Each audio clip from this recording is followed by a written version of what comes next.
lillahi wa inna ilaihi raji'un. Inna lillahi wa inna ilaihi raji'un. Yan uwa musulmai, nan Dandime Model Primary School ne a garin Dandime, ga inda yan kungiya daban-daban nan suke taimaka ma jama'a da girkin abinci. Yan gudun hijira, akwai yan famwan, akwai yan hizba, akwai yan da'awa, ga anan ga yan agaji nan, ga su nan. Allah ka kawo mana ga sunan jama'a kamar da kuke gani. Ga jama'a nan yan gudun hijira daga ƙauyukan Kadisau da sauran garuruwan ƙauyaku da waɗannan bayan Allah yan ta'adda miyagun bayi da suka je suka tado hankalin al'umma.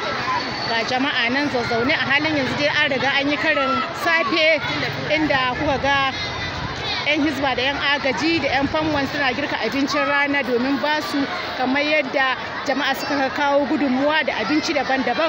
Muna neman gudunmuwar jama'a al'umman musulmai da addu'a da kayan abinci domin taimaka ma waɗannan bayan Allah. Kahin gwamnati ta ce wani abu, a halin yanzu dai gwamnatin bata riga ta ce mana komi ba. Ga jama'a nan cikin hali, muna tausaya musu, mun yi kuka, mun zudda hawaye. Muna neman Allah ya kawo agaji da gudunmawa, Allah ya kawo masu taimaka musu albarka annabi Muhammad sallallahu alaihi wasallam. Wannan kaɗan daga cikin jama'a ne, wasu ma sun ɗan samu sun yi ta waɗansu suna cikin azuzuwa.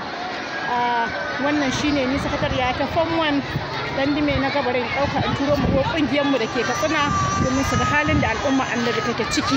Muna neman gudunmawa a taimaka musu da abinci da kayan sawa da abin sha, hatta ruwa wuya yake yi da gudu ake bi ana sha in an kawo. Muna neman jama'a a taimaka musu albarka annabi Muhammad sallallahu alaihi wasallam.